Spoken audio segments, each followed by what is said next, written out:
Hari ini, kita semua berduka ya atas wafatnya Maestro Dalang Ki Anom Suroto, 23 Oktober 2025 di usia 77 tahun.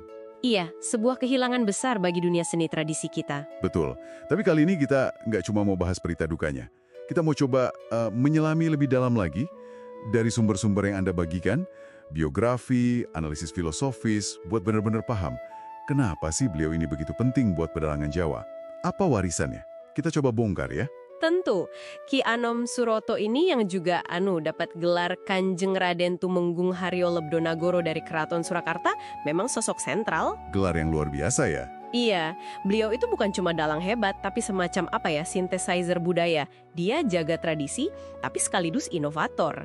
Sampai dijuluki dalang 5 benua kan? 5 benua, wow. Nah, kepergian beliau ini jadi momen refleksi juga gimana sih posisi wayang di era sekarang ini. Kita mulai dari akarnya dulu kali ya.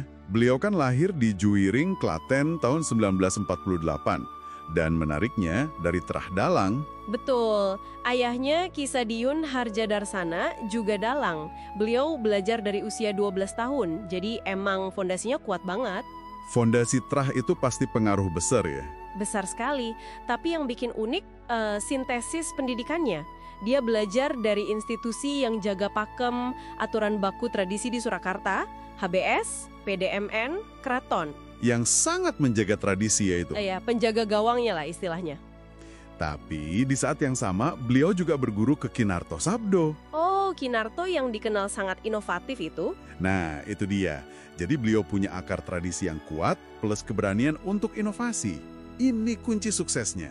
Semacam sangkan, asal-usul yang kaya dalam filosofi Jawa. Oke. Dari perpaduan itu, terus muncul gaya surutan yang khas ya. Gimana sih gaya ini kalau digambarkan? Apa yang bikin beda? Gaya surutan itu harmoninya pas. Ada sabetan... Gerak wayangnya itu ya? Iya, gerak wayangnya yang dinamis, elegan, berirama. Terus catur, narasi sama dialognya tuh cerdas. Ada humornya tapi pas gitu. Gak berlebihan ya? Enggak.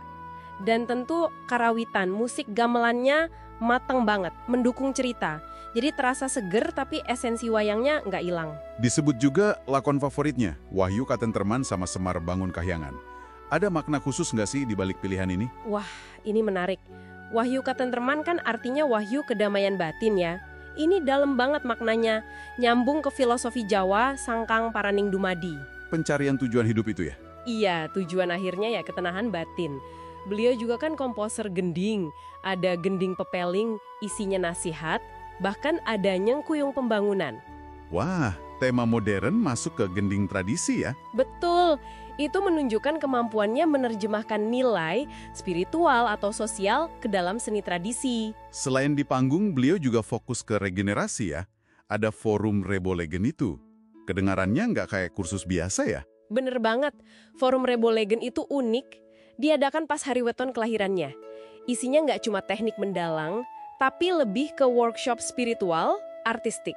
Jadi lebih ke warisan semangatnya ya? Persis, semangat dan filosofi berkeseniannya.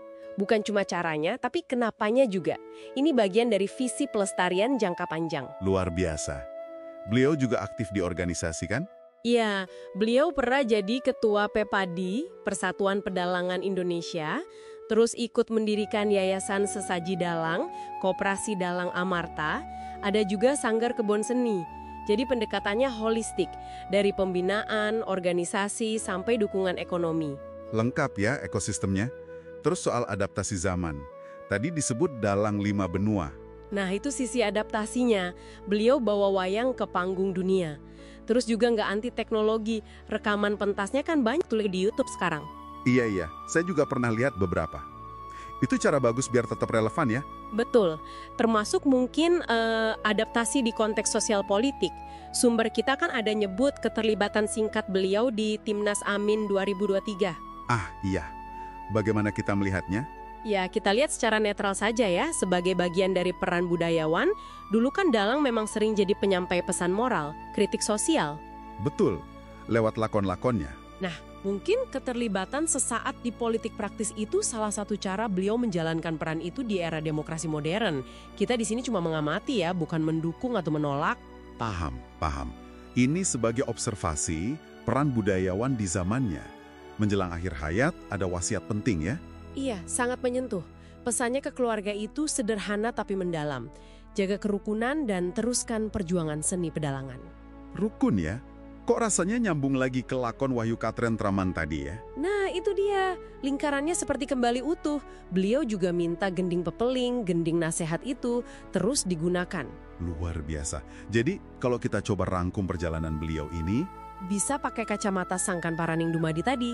Sangkannya asalnya dari tradisi kuat, pendidikan ganda. oke, Dumadinya, eksistensinya, ia sebagai penjaga pakem, inovator gaya surotan, pembina di Rebolegen, organisator, duta budaya.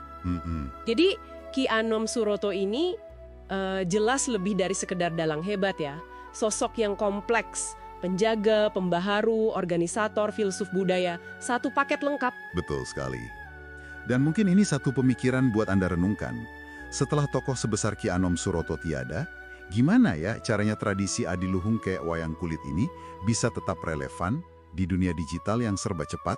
Tantangan besar itu. Ya, Bagaimana menyeimbangkan antara menjaga pakem, inti tradisinya, dengan kebutuhan adaptasi zaman. Mungkin Anda pernah lihat dinamika serupa di bentuk seni atau tradisi lain yang Anda ikuti. Sebuah pertanyaan untuk kita pikirkan bersama.